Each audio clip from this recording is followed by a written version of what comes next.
Could Musk do to the American deep state what he did for Twitter? He wants to run the United States like he did Twitter, which is effectively to just abolish all forms of government and let Ancapistan finally rule. He wants to turn it... You see what Javier Milei has done to Argentina? Imagine that, but being done to one of the largest, no, the largest economy in the world. It'll be great. The world's premier engineer and inventor is a man clearly and demonstrably capable of doing 6 impossible things at the same time. This speaks primarily of his intelligence. Musk is exceptionally 1 in a billion high in general cognitive ability and openness, a true genius, albeit... Is this AI? Is that the joke that you posted an AI video, Jordan Peterson singing your praises? You could get this without AI. I guarantee you. It's not hard. Like, just sit down and like, hey, Jordan, can you talk about Elon? Oh, you know, what do you want me to say? You know, he's the smartest man on the planet. Oh, bloody hell he is. You all know that. In the technical manner, that is an observation, not a criticism. With regard to personality, he's not particularly extroverted, tilting, I would say, in the opposite direction, although not exceptionally so. He is moderate in neuroticism, carrying a fair burden of depression-like pain with him, not least because of a truly rough childhood, which he alludes to but does not make a show of. There is some withdrawal there, run rough show. Or is this real? I'm having fun with this. I can't tell if this is real or if it's AI or...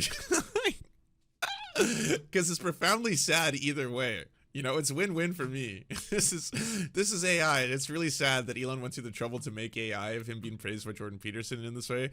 And if this is real, it's really, really sad for Jordan Peterson to be praising Elon in this way. Something that, again, is pretty demonstrable that he is not capable of doing multiple things at once. He has been destroying both his reputation and his stock value for Tesla as he's been going on this whole, let me play the world's most fucking hated racist game. I'm going to buy a social media account. I'm going to destroy that social media thing. And then I'm going to, like, just post anti-Semitic conspiracy theories all day. Awed over by his brilliance and openness, and also some volatility evidenced in his behavior on X online, somewhat reminiscent of Trump himself. Musk is also a worker and manager, hard and dedicated, far beyond the norm. So exceptionally high in conscientiousness, and agreeable enough, particularly on the compassionate side, to be very pro-human. He is, however, no pushover, is not particularly polite, and can and does make the difficult judgments of discrimination that allow him to continually operate and maintain multiple, extremely large, demanding, stunningly diverse, and truly cutting-edge enterprises.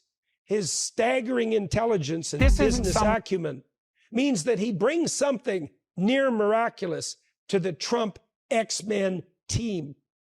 Oh my God, I think this is real. This is real. It's part of his new video special he just put out about saying that all the Trump, like, I don't know if you saw the picture. It's got Tulsi Gabbard as Rogue, Elon Musk as Deadpool, JD Vance as Wolverine, RFK Jr. as Beast. I think this is directly from it. So I guess sadder for Jordan than for Elon.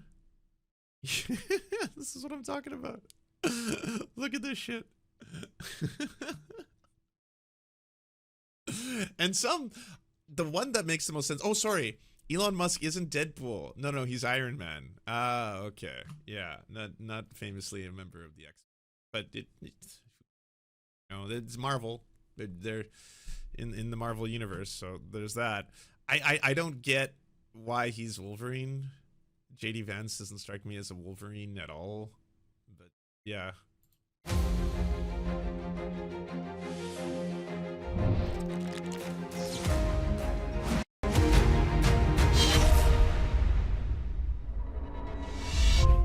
First and foremost, the world's premier engineer and inventor is a man clearly and is fucking real.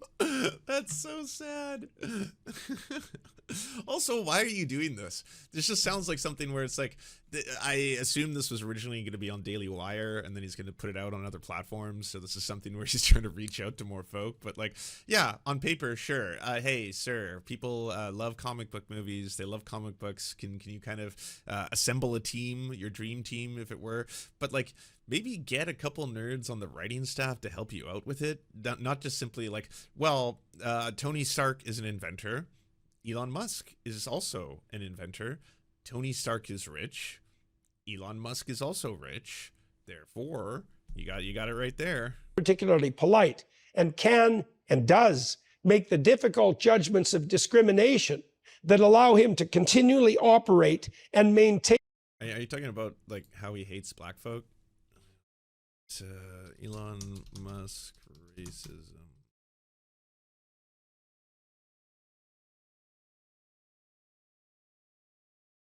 Oh, here it is. Wasn't too hard to find. Financial Times. Tesla's black workers face widespread racism, the U.S. agency alleges. Lawsuit says former employees at the Fremont assembly plant endured severe or pervasive harassment since 2015. Elon Musk's electric car maker Tesla on Thursday was sued by a U.S. civil rights agency, which accused the company of tolerating open hostility and racism directed at black employees. The Equal Employment Opportunity Commission, which enforces federal employment discrimination laws, filed a complaint in California federal court alleging black employees at Tesla's Fremont assembly plant have since 2015 been subjected to severe or pervasive racial harassment in violation of the 1964 Civil Rights Act. The lawsuit from the EEOC is latest in a series of legal actions over accusations of anti-black racism at the company. A federal jury awarded Owen Diaz, who is black, nearly $3.2 million in damages in April in a lawsuit over the racial abuse he said he experienced while working as the elevator operator at the Fremont factory in 2015. They said that Tesla has allegations of rampant racism against black workers in the state. The EEOC's lawsuit says the racism of the company was frequent, ongoing, inappropriate, unwelcome, and occurred across all shifts, departments, and positions. The agency said black Tesla employees faced racial abuse, pervasive stereotyping and hostility, variations of the N-word, other slurs directed towards black people. Graffitis of swastikas, racially motivated threats, and nooses appeared on manufacturing equipment, desks, newly assembled cars, bathroom stalls, and elevators, according to the Civil Rights Agency. The complaint also alleges the company had actual or constructive knowledge of racial harassment but failed and refused to take steps to address the behavior.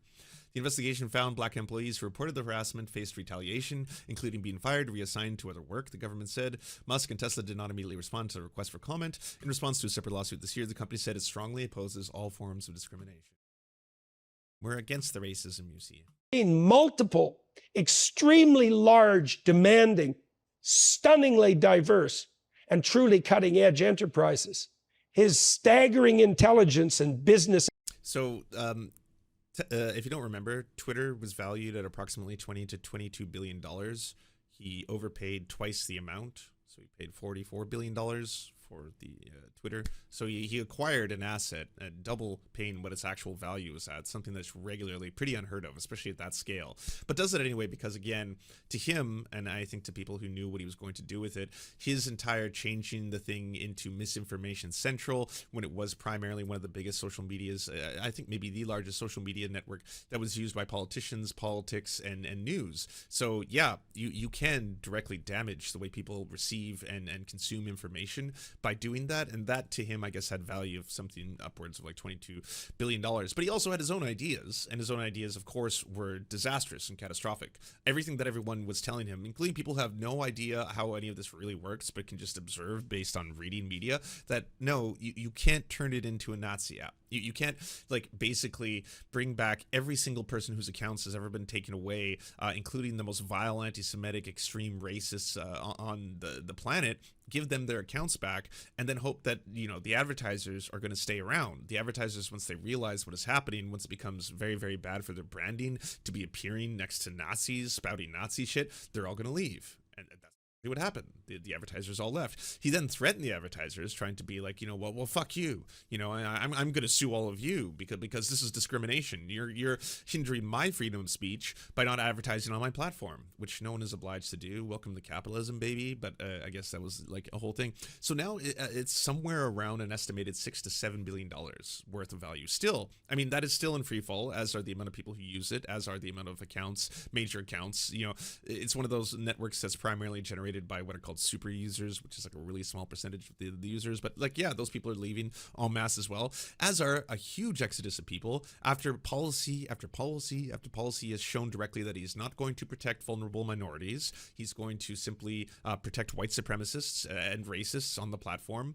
Anyone who happens to be trans, it is obviously a complete and utter, hellscape to try and enter. Or if you're a woman, taking away the block feature ultimately is something that does serve to protect women on social media, because they are often going to be the people for whom harassment, sexual harassment, and threats and violence are directed towards. So yeah, if it's a network where you cannot protect half of the user base, or essentially half of the user base you're trying to appeal to, then yeah, a lot of people are going to leave the network and move on to other things.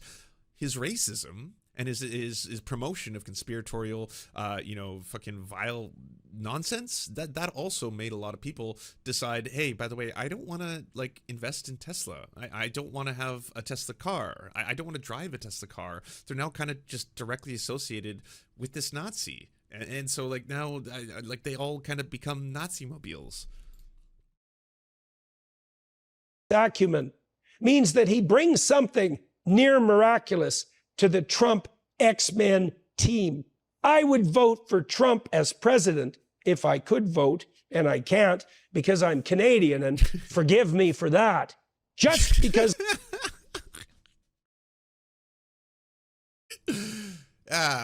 No lies detected. Yeah, it's profoundly embarrassing to be a Canadian. I can't even hate on him for this one, all right?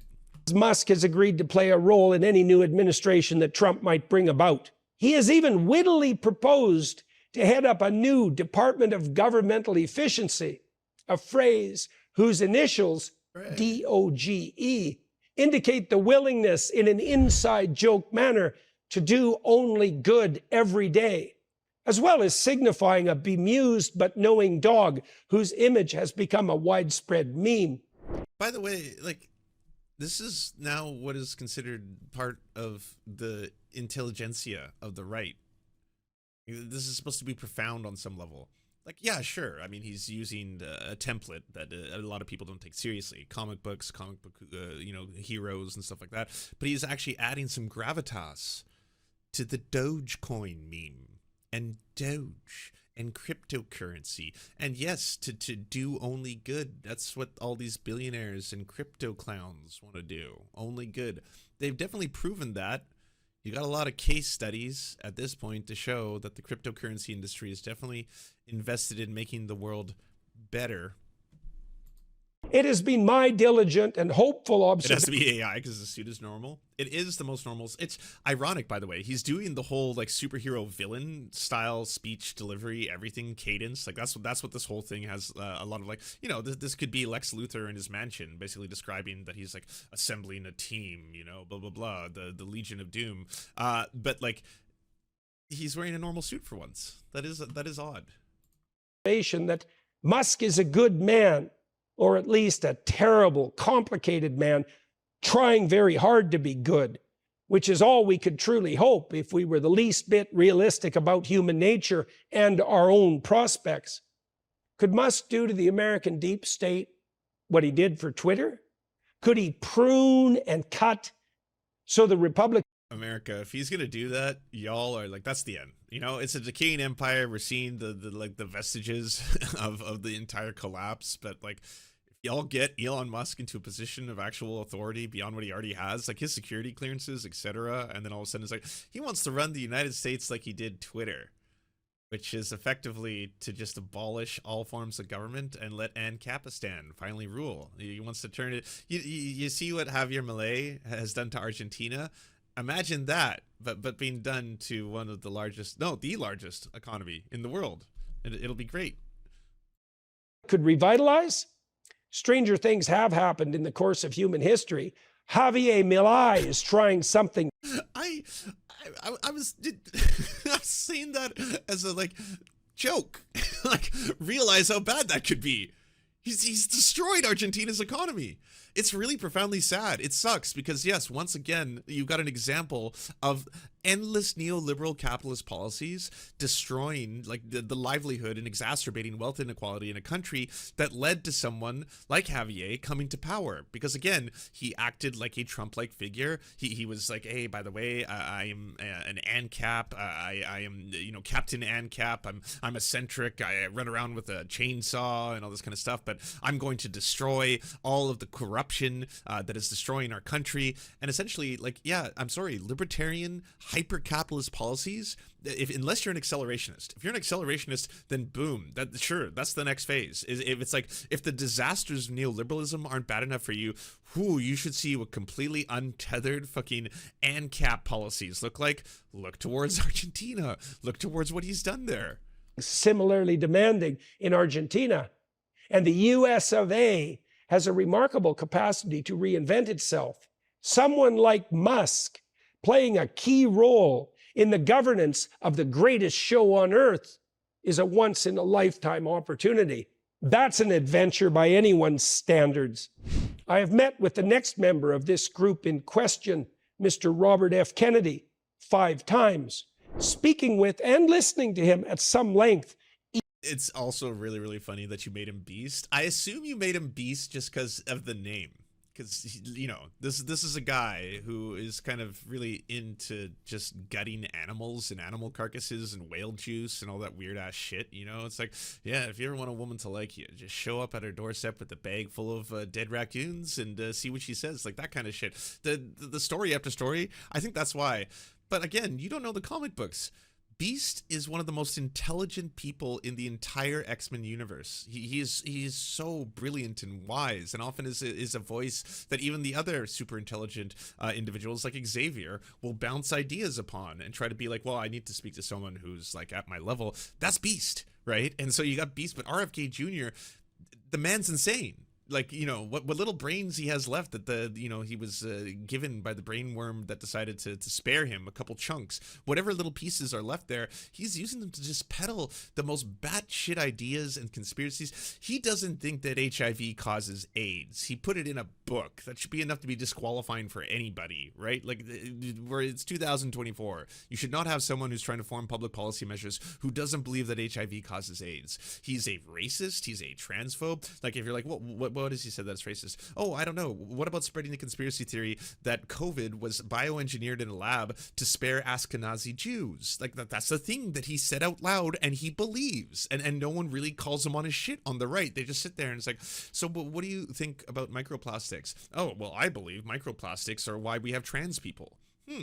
That's not true. That's not based in reality. Super transphobic, very weird to say, and just like a profoundly strange thing. Microplastics are a real thing. Microplastics are appearing in, like, you know, testing samples of human beings, and it's something that we should talk about. Maybe we should reduce single-use plastics. That might be a possible thing. Not like, let's vilify trans people more. Let's go after vulnerable minorities. We should have that conversation. That we utilize and produce a fuck ton of single-use plastics that we dispose, and then they get into our, like, food. This is a problem. Each time. He has the near manic energy and loquaciousness of those with exceptional verbal intelligence and the intensely focused concentration that pushes people who have that proclivity beyond even their own limits in pursuit of a goal. He's dreadfully well informed, a veritable master of historical minutiae in a manner nonetheless relevant to today's concerns. He is also someone who, like Trump and Musk, can and does draw the overall picture accurately, and even in a somewhat prophetic manner. He is fearless and dedicated, having stood up and successfully against even the largest giants of the proto-fascist modern state. And his... Okay. Open up this. Here are all the conspiracies that he promotes. He believes COVID-19 targets certain races and gives others immunity. Kennedy Jr. was caught on camera telling fellow diners that COVID-19 is targeted to attack Caucasians and black people, and the people who are most immune are Ashkenazi Jews and the Chinese, according to a video made public in the New York Post, which also shows him saying the U.S. put hundreds of millions of dollars into ethnically targeted microbes and labs. This is the plot of Metal Gear Solid. Mass shootings are linked to prescription drugs. Kennedy blames school shootings on drugs like antidepressants like Prozac in a recent Twitter Spaces. Prior to the introduction of Prozac, we had also none of these events. There's no scientific established correlation between psychiatric drugs and mass violence, according to experts. He believes the 2004 presidential election was stolen. Kennedy Jr. said in the 2006 Rolling Stone article he was convinced that voter fraud in the 2004 presidential election allowed former Republican President George W. Bush to steal the victory from Democrat John Kerry, while a 2005 post-mortem by the Democratic Party found a breakdown of the election system in Ohio. It found no evidence of fraud. He believes the CIA was involved in the assassination of former President John F. Kennedy. He's the wrong person. Yeah, this one, I mean, like, a lot of people believe that's not necessarily, like, out there. The wrong person may have been convicted of killing his father. The pharmaceutical industry is throwing money at Democrats. After the Affordable Health Care Act of 2010, Democrats were getting more money from pharma than Republicans. Kennedy claimed in Twitter Spaces, though an analysis of the Stat News found 23 of the country's biggest drug companies and 2 pharmaceutical trade organizations have favored Republicans in 14 of the past 16 elections from 1990 to 2020, the most recent year that they were studied. Gun ownership in Switzerland is similar to the United States. While vowing to take away anyone's guns if elected President, Kennedy Jr. has made the debunked claim despite data showing that U.S. civilians possess an average of 120.5 firearms to 100 people, the highest per capita rate in the world compared to 27.6 in Switzerland, according to the Small Arms Survey by the Graduate Institute of International Development Studies in Geneva, Switzerland. The COVID-19 virus was genetically engineered. COVID was clearly a bioweapons problem, he said. The U.S. intelligence agencies have said it's possible the virus originated from a lab accident, but have no evidence to support the claim that it was deliberately leaked. Former White House medical advisor Dr. Anthony Fauci and Microsoft co-founder Bill Gates sought to exaggerate the pandemic in part to promote vaccines. He's claimed in one of his books, The Real Anthony Fauci, of launching a historic coup d'etat against Western democracy by exercising outsized influence over the media and public health realm. The thing that sucks about all this, right, is like a lot of these conspiracies that he peddles and believes in, like there are crumbs of truth that he's using as jump-off points. But you shouldn't be looking towards specifically Anthony Fauci or, the Chinese creating a bioweapon that is directly going to target black people. Look towards how capitalism structures our society. It can be explained that way. It's like, hey, disproportionately, a lot of black people were dying when this pandemic was happening. Why is that?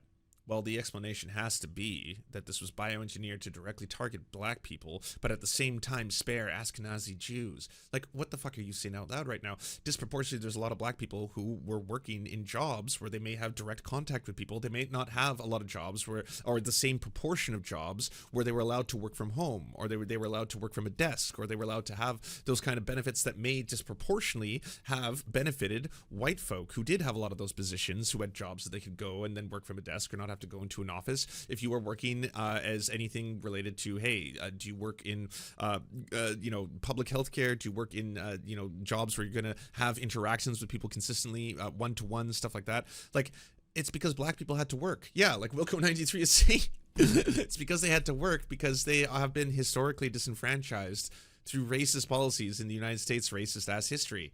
That would explain it a lot more than we have invented technology that can specifically target people based on the amount of melanin that they have in their skin. That one is just, again, a racist conspiracy theory fantasy being developed and designed to justify a lot of the shortcomings of racist policies that directly impact different categories. And these are categories that don't exist, by the way. Like, there's no such thing as this is a white person, this is a black person, in terms of like their biological DNA makeup, and we can classify people based on races. These are categories that, again, people invented to suppress and oppress one another. That's why those categories exist. There's no way to make a drug or a virus that can be racist in that way. You can't make a racist virus. It's like, oh yeah, this is a really racist virus. It's only going to attack black people, but it's going to spare white people specifically because it knows how much melanin you have. Shit like that. Yeah, I mean, the guy is just a complete crank, but it's kind of funny that he's saying that he's just one of the most intelligent people around there. Single-handedly drawn public attention to what is genuinely a health crisis of gargantuan proportions, despite its invisibility on the political stage until the current time. He's also someone once bitten, twice shy, a seriously wounded apostate, again, like Trump and Musk, as well as Tulsi Gabbard, from his own original favored party, the Democrats. When I first spoke with Mr. Kennedy on my YouTube channel, I asked him the same question I always ask the many Democrat leaders I've spoken with. most private. I'm behind on the stream, but Doge in this case is very Elon, Department of Government Efficiency. Get it? Musk is the worst. I agree. Thank you for the sub. Unwilling as they generally are to risk being seen in public with the likes of me. The question, when do you think the left goes too far? His answer to that in interview 1 at the very beginning of his presidential march? It's so profoundly funny. He's trying to be so serious about his comic book fucking fantasy tier list here. That's all this is. This is a tier list. He's doing a fucking Twitch streamer ass tier list right now, and he's trying to pass it off as something profoundly intelligent. I'm trying to run a campaign that brings people together rather than a campaign that tries, that is based upon, that kind of tribalism of condemning people for ideologies that I don't necessarily agree with. Oh, don't get me wrong. I appreciate the theatrics. I really do. It makes him so much more tolerable just to try and hate watch, because like there's so many boring ass, like Matt Walsh. He's got no charisma whatsoever. It's why he has to be so like openly vile all the time, because otherwise he wouldn't get the same kind of attention. Like no one wants to sit there and listen to a guy be like, women suck because they shop and have periods, and period blood is gross. Like you'd be like, what the fuck? Why are we watching this? Do you have someone who's going to wear a costume and do this a lot with his hands? And it's like, yeah, we do actually. we got just what you're looking for. I had my doubts about the suitability of that answer in the long run, having experienced precisely what happens when the left goes too far in my own private and personal life. Nonetheless, on that occasion, I let the question lie. I can tell you, however, that Mr. Kennedy had plenty to say on that topic when we spoke on YouTube on our second occasion. The erstwhile Democrat contender for president had, by that time, experienced running hard and headlong into precisely what I had intimated in the form of my initial.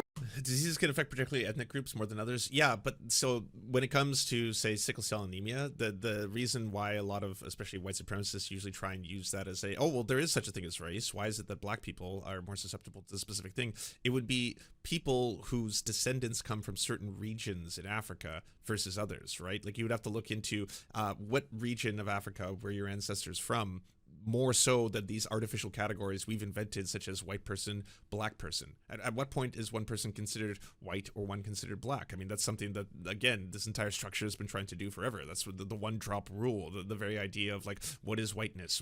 At what point are you considered white? The fact that like that has changed over time, that, Irish and Italians were once considered white folk, or sorry, not considered white people and then considered white people, is clearly demonstrable that these all are just artificial categories that we've invented. And purposefully leading question.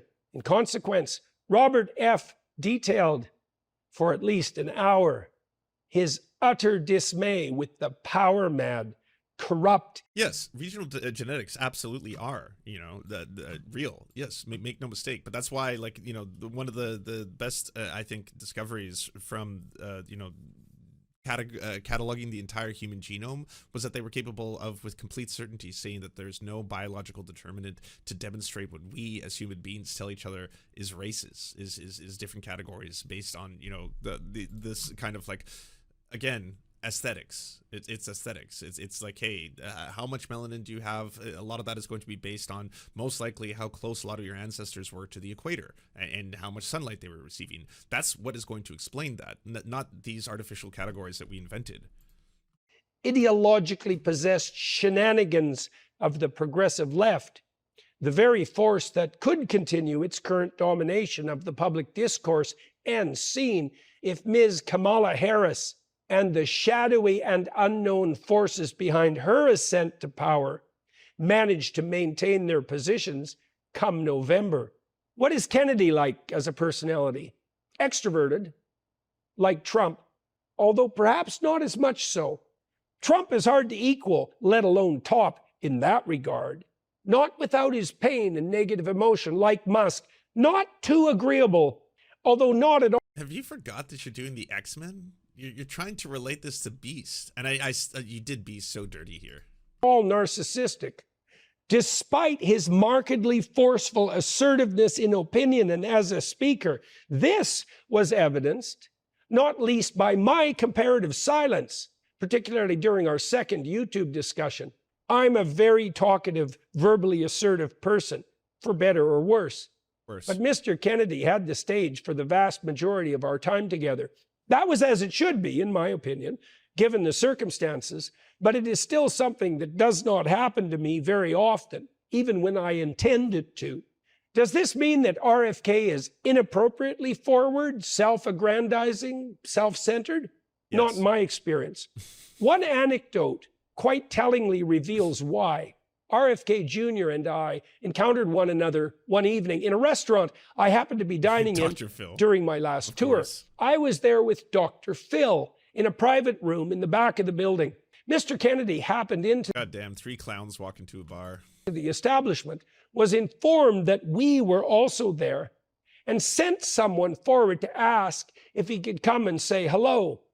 The fact that he so politely sought permission, since no offense would have been taken had he not, was something I noted, as was his somewhat near apologetic entrance, asking the two of us very graciously to forgive the Who talks like this? Fucking supervillain ass. No. I'm not a supervillain. I swear. No, I'm not Magneto, okay? I'm Xavier. I'm doing an Xavier. Don't you get it? I'm assembling the team. The intrusion. An intrusion it was not, as we were happy to see him and pleased that he dropped in. He could have just taken that for granted, and even justly so. But he didn't. A trivial happening. You're right. I can't do Magneto dirty like that, right? We'll just go with the Blob for now. You might object. But I think not.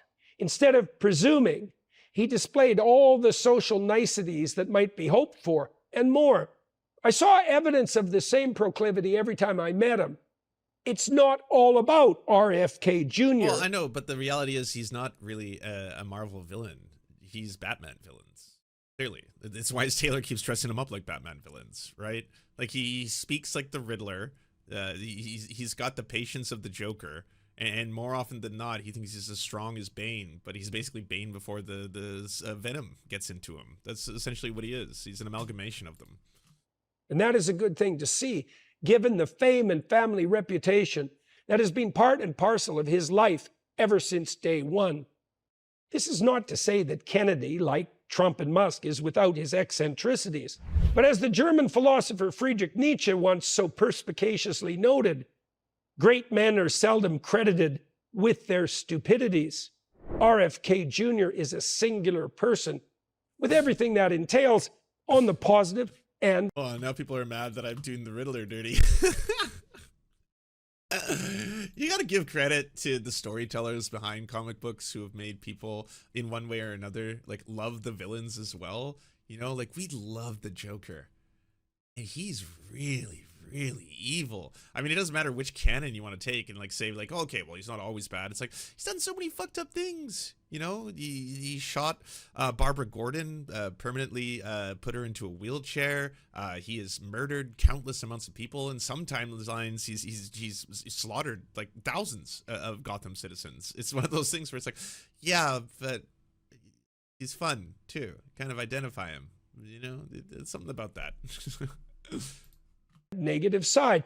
He has a somewhat conspiratorial mindset, which, given the means of demise of his uncle and father, is eminently understandable. Furthermore, there are indeed strange things afoot in the world. Like, he's sexually assaulted people as a form of punishing, you know, the people he's going after. He has, yes, caused mass death on a scale I don't think any other, like, DC villain has done in the Batman universe. I mean, I don't know if any of you read or saw that, like, really fucked up arc where he's so evil that he cuts off his own face. And like it's like an entire arc of the Joker with this, like, really creepy, he wears his face like a pinned on skin thing. It's just, like, really horror like and like, oh man. Today, such that Kennedy's suspicion on various fronts may be well warranted. Nonetheless, it's still a tendency that has to be carefully held in check. Better to assume incompetence than malevolence, for example, and adept pattern recognizers, of which Kennedy, like Trump, is certainly one, can be plagued by false positives. The tendency... What does this have to do with Beast and the X-Men? Have you forgotten what the whole point of this video was? You see something, that is in fact not there. But the tectonic plates are moving under our culture at an ever-increasing rate. And Kennedy's skepticism, his ability to see the forest and the trees, could easily prove something of great advantage to the American people, prone as they are now to manipulation by the looming quasi-fascist forces of the utopian, authoritarian, wannabe globalist state. Imagine. Let's read a little bit on Beast. Despite Hank McCoy's feral appearance, he is depicted as brilliant, a well-educated man in the arts and sciences, known for his witty sense of humor, and characteristically uses barbed criticism with long words and intellectual references to distract his foes. He is a world authority on biochemistry and genetics, the X-Men's medical doctor, and the science and mathematics instructor at the Xavier Institute. He's also a mutant political activist, campaigning against society's bigotry and discrimination against mutants. I don't think this fits, I gotta be honest with you, in any way, shape, or form with RFK Jr. While fighting for his own bestial instincts and fears of social rejection, Beast dedicates his physical and mental gifts to the creation for a better world for man and mutant. One of the original X-Men, Beast has appeared regularly in the X-Men comics since his debut. He was also a member of the Avengers and the Defenders. Various storylines over the years have hinted that Beast has the capacity to become a supervillain in the alternate universe counterpart Dark Beast. Oh, maybe it could be Dark Beast. You could get that. Media adaptations, etc. I think, you know, if you're a fan of the X-Men series, either the comics or the original, like, you know, the 1997 cartoon, or just the movies, just the concept of, like, it obviously, I'm sure a lot of people struggled trying to talk about how the modern version of it went woke, when it's like, it's an incredibly woke ass property in the most beautiful of ways. The idea of being able to use, you know, mutants as, you know, as a fill-in for all kinds of discrimination that have historically happened in the United States, discrimination towards black people, discrimination towards LGBTQ plus people, and the othering of them, where it becomes an us versus them mentality and mindset, where you have people who are both fighting for the liberation of both sides, Xavier, Beast, etc., and people who are fighting for the liberation solely of mutants, such as Magneto, for example, that kind of stuff. That dynamic and the way it plays out. Beast is kind of a really beautiful character who's caught in the middle of it all, because unlike a lot of his contemporaries, he cannot hide. He doesn't get to pretend to be, you know, something that he's not. He is always known as a mutant because, again, of his physical appearance and the way that he is. But because of the way he looks, a lot of people assume that he's going to be one of the most brutal and violent members of the X-Men, when he is one of the most, if not the most intelligent member of the X-Men, who's consistently advocating, from usually a political standpoint as well, for the rights of all people, regardless if they're mutant, regardless if they're human. And that, you know, I think is what makes Beast such a profoundly interesting character in the series. And yet now he's being reduced to fucking RFK Jr. RFK fucking Jr., you know? God damn it. For a moment, that Musk can bring efficiency to the federal government, and that Kennedy, with his skepticism and willing to battle Goliaths, however large, stumbling, and blind, can seriously address the twin and terribly pervasive and serious problems. What the fuck is happening right now? Holy shit.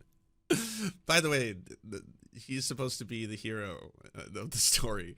Jordan Peterson, that is. They're supposed to be the good guys. Of obesity and insulin resistance and their terrible spin-offs. These two things alone would be well worth much attendant risk, in my estimation. Who dares, after all, wins. But there is even more on the table, as there are more remarkable actors involved. America's healthcare system is lacking in any real care. Insurance companies regularly deny progressive treatment options. Primary care physicians... Oh, is this an ad? It is an ad. They don't even get Jordan to read his own ads? Wow. He's above it. Because even, like, you know, fucking rich-ass Ben Shapiro will get up there and actually be like, so, by the way, if you are concerned about this and you're concerned about your healthcare, check out Merrick Health, you know, but Jordan's like, oh, no, you didn't get someone else to do it. Concentrate on my character. Bring on Tulsi Gabbard. Was in D.C. during a discussion hosted in this strangest of all possible worlds by Russell Brand. I had spoken with her at length, as in the case of Kennedy. By the way, that meeting where the two of them were there and Russell Brand was doing a prayer was so funny. It was so ridiculous that even Jordan Peterson was laughing at him when he was trying to do like a take it very, very seriously kind of thing. on my podcast, although only once. What is Lieutenant Colonel Gabbard like on the personality side? Moderately extroverted. By the way, like choosing Rogue, also very bizarre choice, just because like I think it's just because woman, that I think that's the connection here. Woman. So we got that, but like Rogue as a character, if you don't know, her power is kind of a curse in that she can never physically be close to anybody, because anyone that she touches, she drains them of their energy. And as a result, she's constantly feeling isolated, both from mutants and humans, and trying to make sense in a world where, you know, society is trying to destroy her. But what is about that are you associating with Tulsi? It's because no one wants to tell Tulsi, so kind of fits. So is that what they're trying to say? Huh. The streak of hair. There's that. They look physically similar. Okay. Higher in assertiveness than enthusiasm. She is no giggling girl. Perhaps her military experience mitigated against taking that sometimes charming, but often too easy route. Markedly low in neuroticism, as befits a woman who pursued a true military career. Agreeableness? You know, Rogue.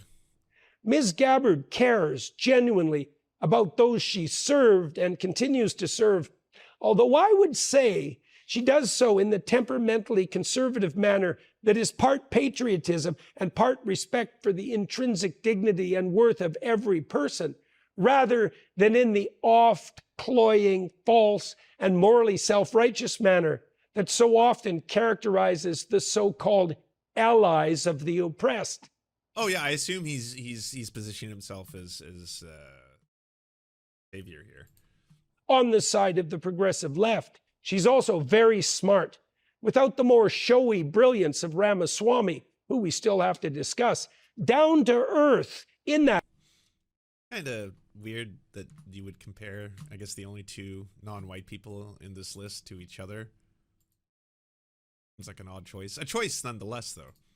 Intelligence, and is as conscientious as you would hope an ex-military member and influential political leader might be. Gabbard is the sort of woman who would make of someone a favorite aunt, a close confidant, a trusted friend. If you wanted sane... What does any of this have to do with Rogue? Like, you're just naming things. Well, okay. Which characters in the X-Men are women? What do we have? Storm? Okay, is Storm's black? Oh, okay, no, we can't do that. Maybe what is Rogue? Okay. In advice, she'd be your pick.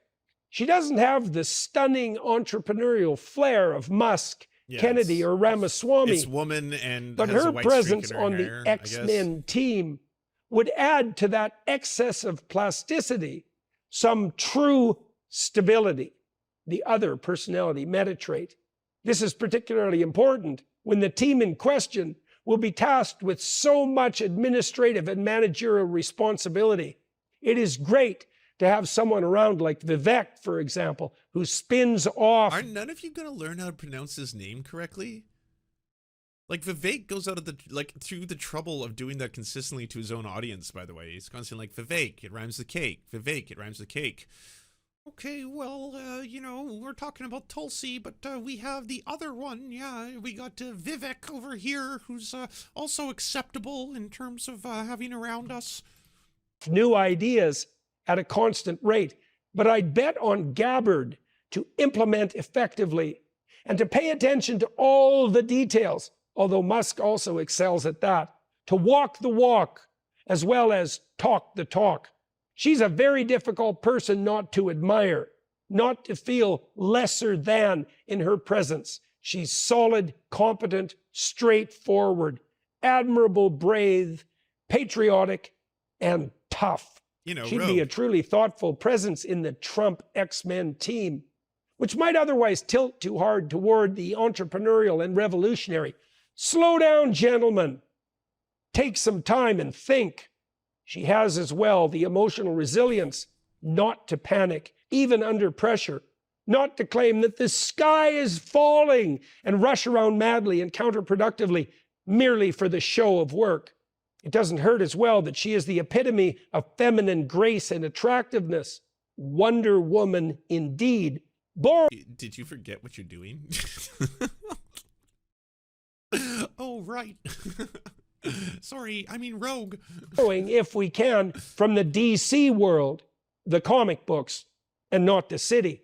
I could certainly envision her as the first truly deserving female president of the United States. This brings us...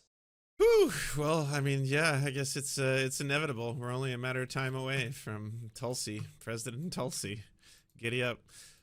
What would you rather have, President Tulsi or President Elon? I think Tulsi. They're both horrifying, but I think Elon has shown pretty clearly that he'd want to just basically move the United States in the direction of outward fucking techno-fascism.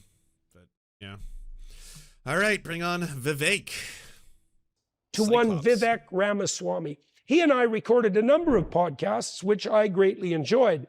That started before he was running for office, when we I love that you've had, what, 3 or 4 appearances with him? Yeah, I have yet to learn his name.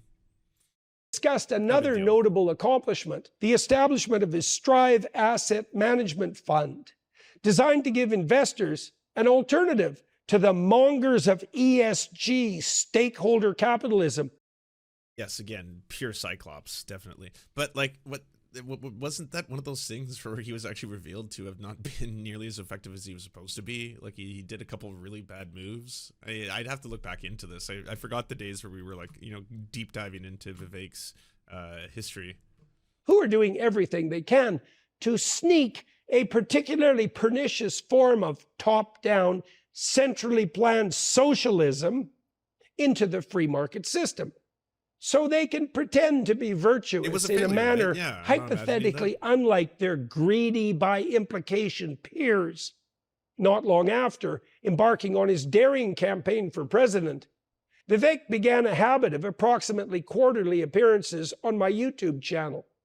That effort, despite its unlikelihood given his unknown status as a political contender, unfolded very successfully, bringing both the candidate and his ideas to a wide public audience and proving his credibility as a young and rising alternative on the political scene. What can I say about Vivek's personality? He is extroverted, both on the assertive and enthusiastic side, characterized by more positive emotion overall than anyone else we have discussed. He's also very high in openness, both to ideas and, as far as I could tell, on the artistic, cultural side, although perhaps more the former than the latter. He shares those traits with Trump, Musk, and Kennedy, although less so. You can really tell they had an idea for something they knew would probably do some numbers. Like, hey, let's do, it'll be a little cringy, but like, you know, our audience will love it and then other people will make fun of us for it. But why don't we do the X-Men? What if all of these political figures were X-Men characters? But Jordan Peterson doesn't give 2 fucks about like the actual properties he's trying to relate them to. Like it serves no purpose in this, right? Like you might as well have just said, here's each one of them as a Power Ranger and then have nothing to do with Power Rangers the whole time. Now the Red Power Ranger, as you can tell, his veracity and capacity for emotion is unsurpassed here. As like yeah, okay, but why even do that? Like what's the point? Although she is still far above average in such regard than Gabbard. He's more polite than Trump, certainly, more measured in his speech, less rough and provocative, although also less witty. He's not bi or in a polyamorous marriage, so how is he Cyclops? Like, again, for anyone who's not familiar with the X-Men, like Cyclops is kind of like your prototypical American hero style character, similar to like Captain America in the Avengers, and that dynamic is what juxtaposes him really well with an anti-hero like Wolverine. Both of them obviously vying for the same woman.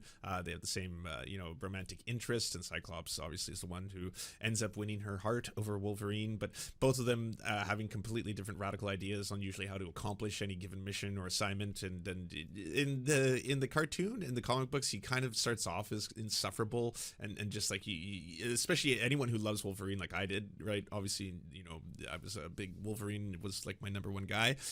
It becomes one of those things where you just really start to fucking hate Cyclops because he's so perfect. He's like he's handsome, he's the leader, he's always like honorable and trying to do what's like the best thing for the team and stuff like that. And then like afterwards, it's ultimately like he's actually a lot more insecure and troubled and has his own his own, things to deal with. And a lot of this is a mask that he puts on for his own failings in life and stuff like that. What does any of this have to do with Vivek? Again, although certainly not dull. And so you got to fix your string. There. Look at that. Equal lengths. I would hazard a guess as well that he is less compassionate and people-centered than both Trump and Musk. Ramaswamy tends to stay in the realm of ideas and is clearly motivated on the political side primarily by intellectual curiosity, as well as the desire to see things done better. He appears low in neuroticism and is highly stress tolerant, as those are the same. Vivek is also insufferable. You're right. I mean, there is that. But like, I think he's insufferable because he's an insufferable person, not because he's insufferable because he's secretly, a good person underneath that is misunderstood. And because of the faux bravado and persona he has to put on deep down, he actually does have a lot more profound sadness and depth of a character. I don't think that's Vivek. Thing. Unlikely to withdraw, like Trump, less depressive than Musk or Kennedy, but also less volatile than Trump, quite stable temperamentally on the emotional side. That's a good feature in a crisis, as noted in the case of Gabbard. I suspect he is high in conscientiousness as well, particularly on the side of industriousness, which is half that trait, the other half being orderliness. Ramaswamy is very successful for a comparatively young man, and he has done that in consequence of his own efforts. This is not a fate that befalls people who fail to work dreadfully hard. Cautions? All right, let's get to the final one. Cognitively gifted. And that is also a good thing. Complex jobs require highly intellectual excitement, disillusioned. His team of help him mature, less experienced than he might be. Even like, I gotta admit, are any of them gonna find this even remotely creepy? Because it's pretty intense. It's like, it's one thing to have like, a colleague be like, I deeply and sincerely appreciate the work that you do. Oh, thank you. That feels good. It's nice to have compliments from people, But this, where he's basically like, every single one of you is a titan, a life changer. You have changed the world. You are literally superheroes amongst us, and we have to respect you for who you are. I'd be like, well, damn, Jordan, you laid it on pretty thick, buddy. Arguably somewhat overconfident. But it is also a marked advantage in that Vivek is not living in 1995 or even... Yeah, but you are. You can't fucking learn his name. Jesus Christ. Was this the poster child for the American dream in the land where anyone can become president. He is as well extroverted, particularly on the assertiveness side rather than enthusiastic. If they're even 90 for his age, even more so than Vivek, for whom he's conscientious. The poster child for the American dream in the land where anyone can become president. He is as well extroverted, particularly on the assertiveness side rather than enthusiastic. Okay, so we're on to JD Vance, the last one, who is apparently Wolverine. Why, you ask? The last character, I guess, that Jordan could remember. And appears both more compassionate and perhaps more polite than Trump and Vivek. Vance writes, with real love of the... What is going on with this image? I know it's not AI, but it looks like it was like touched up in AI or something like that. Like every aspect about it looks strange. Why is this all... What is happening here? People in his life in Hillbilly Elegy, which is genuinely a people rather than idea-centered book. That is not a criticism, by the way. Merely an observation, as I have already commented positively on his intelligence. I think the Republican vice presidential contender will bring a whole other level of concern. Is it a Polaroid picture? I don't know. I don't know what's going on with that picture. It's a very strange one. Yeah. But it's also like, I think JD Vance is particularly gross just because like anyone who wants to try and peddle a story, which is a lot of lies, by the way, like he's peddling this idea that like his mother became an addict. Well, I mean, he's doing this now in the book itself. He was actually honest about the fact that she was addicted to opioids, but now he uses it as like, oh, she was actually killed by Mexicans in that they were bringing up illegal fentanyl into the country, and then that's what got her, and all this kind of stuff. And it's like, well, that's just like an excuse for you to be xenophobic, I guess. You can't sell everyone on the idea that you grew up as you know, an impoverished white person, of which there's millions and millions of people who grew up in poor white families, and that's, you know, I'm not saying that story isn't worth telling. It most certainly is, but to use that to then dedicate your career into a kind of I got's mine mode, right, where it's like, yeah, well, I made it, so can you, and I'm going to do everything in my power, including potentially becoming the vice president of the United States, to oppress the poors. Like, it's just so profoundly fucked. You should be using that entire, like, you know, hey, I grew up in abject poverty. I grew up around addiction. I grew up around a lot of trouble and stuff like that, as a way of being like, and that's why I want to now try and make sure no one else has to have that kind of a life, and get, you know, all of these measures put in place to improve the quality of life for poor people in America, improve the quality of life for addicts in America, improve the quality of life, like improve, you know, welfare programs and stuff like that, rather than be like, I want to gut all of it and basically leave you all to suffer. Working class to the Trump X-Men team, not least because he is not dismissive of his past, as so many who have escaped upward tend to be.